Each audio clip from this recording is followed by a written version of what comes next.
Vážení členové komise, dovolte se mi nejdříve představit. Jmenuji se Tomáš Novák a aktuálně jsem studentem 4. ročníku Gymnázia Josefa Kajetána Tyla v Hradci Králové. Nyní bych vám rád představil svou odbornou práci s názvem Vliv první a druhé světové války na život Karla Řezníčka.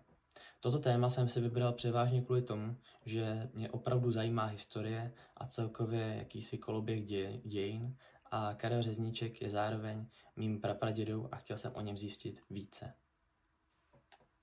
Nyní mi dovolte vám představit cíle práce.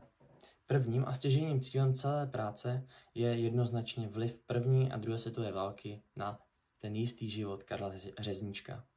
Avšak ten sekundární cíl by se také dal označit jako vliv první a druhé světové války na život běžného obyvatelstva, jelikož Karel Řezníček nebyl členem žádných společenských vyšších tříd a ani žádných vládních elit, které by tvořily nějakým způsobem ty pomyslné dějiny ve vládních nebo zkrátka politických kruzích.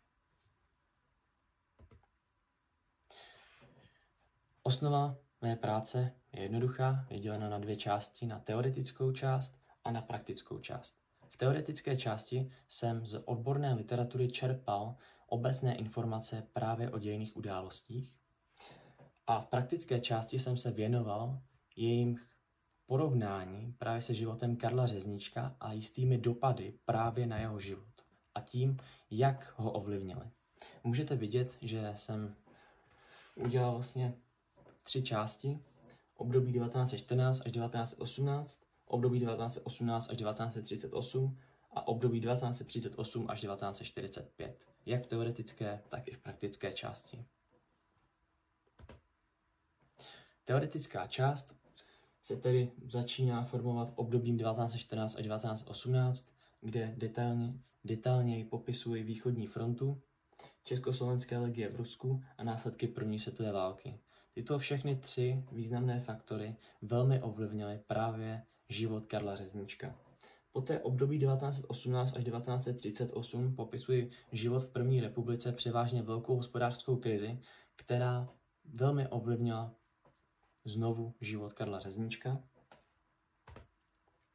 A nakonec období 1938 až 1945, kdy v Československu probíhala nacistická okupace, v Polsku nacistická okupace právě Polska a následky druhé světové války. A toto bylo jakési zakončení přerodu Karla Řezníčka v jeho ideály, které postupně ztrácel. Ovšem tomu se dostanu dále v mé prezentaci.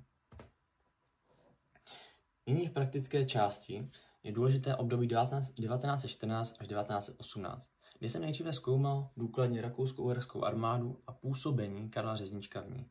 Karel Řezníček ze začátku nebyl žádným vlastencem, který by nějakým způsobem chtěl bojovat za samostatnost Československa. Avšak postupně se svými krajany a se svými přáteli z jeho rodných Nedachlavic se rozhodl, že začne působit v legiích. A právě působení v legiích ho hluboce formulovalo právě do jeho vlasteneckých a demokratických a celkově svobodných ideálů a vlastně snů o tom, že by toho mohli společně dosáhnout. To byl první významný milník v jeho životě, kdy opravdu se zapojil do celého toho koloběhu dějin a významně tím napomohl i vzniku Československa. Avšak, aby toho nebylo málo, tak pro Karla Řezníčka se stalo osudovým jeho onemocnění, kdy se bohužel nemohl dále zapojovat do bojů a celkově do bitev a zůstal za frontovou linii při ústupu československých legií a tím se dostal prakticky do německého zajetí, avšak z něho se mu podařilo uprchnout a dále se skrýval až do konce války, kdy se stal členem slovácké brigády. Avšak v tomto je důležité poznamenat to, že Karel Řezníček, ačkoliv byl minimálně dle svého přesvědčení členem československých legií a i spisy nám o tom říkají, že to tak opravdu bylo, tak zachované dokumenty ho označují jako zběha i do dnešních dob a je tedy mu oficiálně neuznán statut legionáře a jedná se o dezertéra z legií. A toto bylo dalším významným milníkem jeho života, který se má projevit až v pozdějších letech. A ty pozdější leta začnou v období 1918 až 1938, kdy Karel Řezníček zažívá období první republiky, velkou hospodářskou krizi, kdy musí uživit svou novou rodinu se 3 dětmi a manželkou. Avšak v roce 1938 se Karel Řezníček rozhodl si podat žádost o navrácení statutu legionáře. Avšak nebylo mu to uznáno právě z jistých důvodů, že z tehdejších dokumentů nám je jisté stvrzení tehdejšího prezidenta nebo budoucího prezidenta Tomáše Garrigua Masaryka, že žádný legionář by se neměl vracet do vlasti. A to právě Karel Řezníček svým útěkem porušil, jelikož se skrýval v okolí své rodné vsi.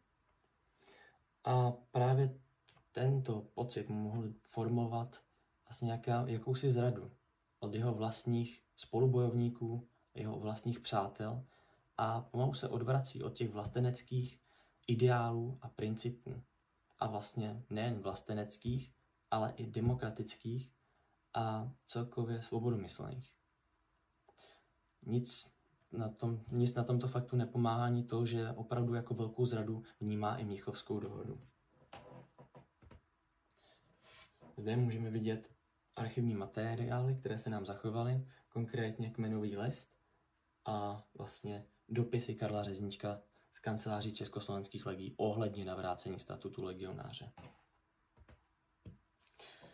Dalším zkoumaným obdobím je tedy období 1938 až 1945, kdy Karel Řezníček započal svou odbojovou činnost a stává se partizánem v Polsku.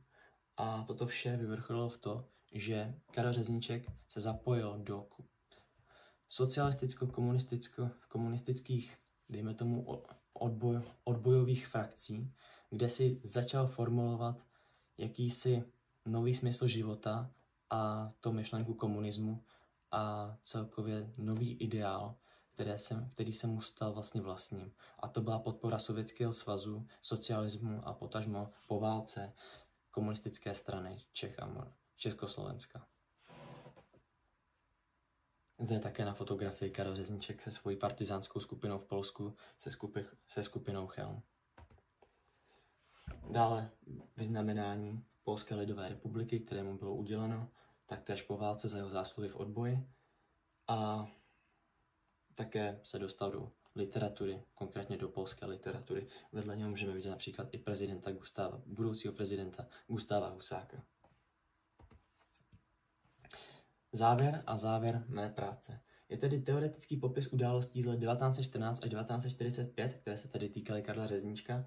Zjištění vlivu událostí na život Karla Řezníčka, jak jsem již řekl, to zjištění těch událostí byl jakýsi tedy přerod z člověka s vlasteneckým a celkově svobodomyslným demokratickým myšlením v člověka, který se cítí zrazen svými vlastními přáteli a soupotníky a obrací se vlastně v nějakou novou víru a tím byl Sovětský svaz a myšlenka komunismu.